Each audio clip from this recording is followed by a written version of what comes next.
Welcome to Tripura Info News Update. বিদ্যুৎ মাশুল নিয়ে ফের চাপে সরকার। সরকারের অবস্থান নিয়েই এবার প্রশ্ন তুললেন প্রদেশ কংগ্রেস সভাপতি আশিস কুমার সাহা। মাশুলের বোঝা কমবে নাকি বাড়বে সাধারণ মানুষের? সরকারের বক্তব্যে দ্বিধা, আর সেই ইস্যুতেই কংগ্রেসের তীব্র আক্রমণ। বিদ্যুৎ মাশুল নিয়ে শুরু নতুন রাজনৈতিক তরজা। গতকাল বিদ্যুৎ মন্ত্রী যে ঘোষণা প্রদান করেছেন বিদ্যুতের ভর্তুকি প্রদানের ক্ষেত্রে সরকারের নৈতিকতা নিয়ে প্রশ্ন দেখা দিচ্ছে। কিছুদিন আগে এই বিদ্যুৎ মন্ত্রী বলেছেন যে বিদ্যুৎ মাশুল বৃদ্ধি বা বিদ্যুতের চার্জ বসানো এটা রেগুলেটরি কমিশনের দায়িত্ব। বিদ্যুৎ দপ্তর এই ব্যাপারে কোনো দায়িত্ব নিতে চাননি, উনি দায়িত্ব এড়িয়েছেন।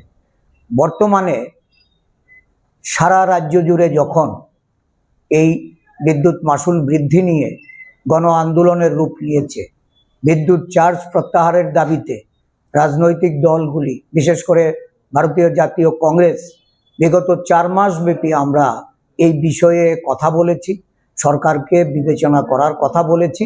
সরকার দায়িত্ব নেননি।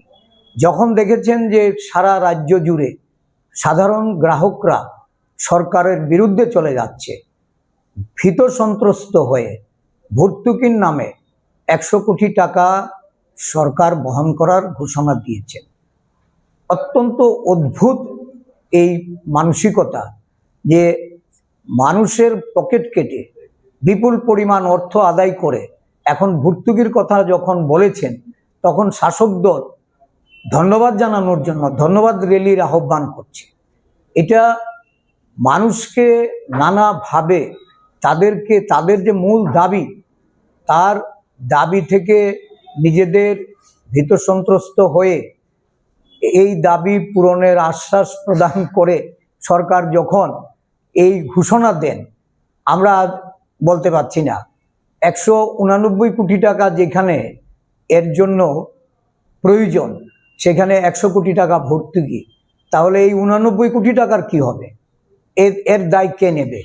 তাহলে মূল কথা হয়েছে যে এটা কিভাবে বাস্তবায়ন হবে, তার পদ্ধতি কি, ভর্তুকি কে পাবে, কি উপায়ে পাবে, এগুলি যতক্ষণ অবধি সরকারের দিক থেকে পরিষ্কার না হচ্ছে ততক্ষণ অবধি আমাদের পক্ষে সঠিকভাবে তার মূল্যায়ন করা বা ব্যাখ্যা দেওয়া বা এই বিষয়ে কথা বলা আমার মনে হয় এটা উচিত হবে না।